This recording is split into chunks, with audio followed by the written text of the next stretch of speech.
I'm often asked advice of organizations that would like to develop a balanced scorecard. What are some of the principles that they should think of? And when answering that question, I always focus on some change management issues.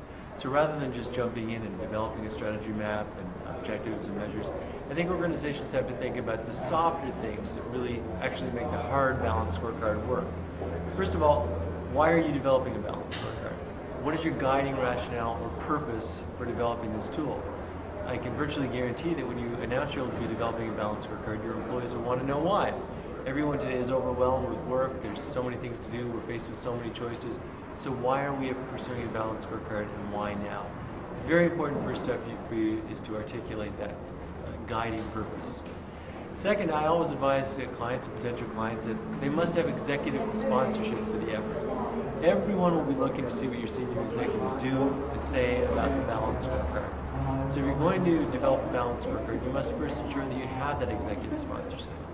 So how do you secure it? If you're not sure that you do have sponsorship, well, educate your executives. Talk about compelling statistics, other organizations in your industry that have developed a balanced scorecard and the results that they've achieved. You can talk about some of the many success stories both within and outside of your industry. And of course, involve executives in the process. Very important. My experience tells me that people will only support what they help create. So I think it's very important to have executives involved with the process.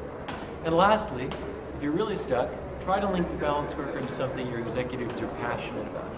Every executive is passionate about something, whether it's quality or customer satisfaction or employing the best human capital. You can talk about how the balanced scorecard fits in with those subjects in a wider context. So I believe you can influence executive sponsorship. Also, when considering a balanced scorecard, very important to have a team lead the implementation on a day-to-day basis. Regardless of whether you read my book or any of the other books available or hire a consultant, at the end of the day, you'll need a team to guide and shepherd this process through your organization. So I strongly suggest that at the very outset, you designate a person or a team responsible for guiding the balanced scorecard.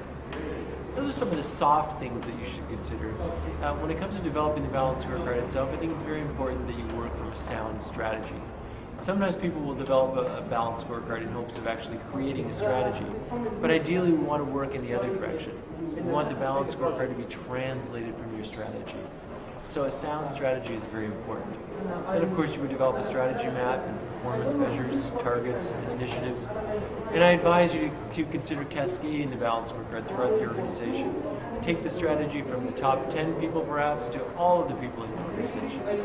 Really powerful then. Link the balanced scorecard to as many processes as you can in the organization to really ingrain it into the fabric of your company. So those are some implementation techniques that I would suggest you consider. I'm often asked about the future of the balanced scorecard and where is it going. Well, one of the reasons that I love the balanced scorecard is that it has changed and evolved over time. It's a dynamic tool.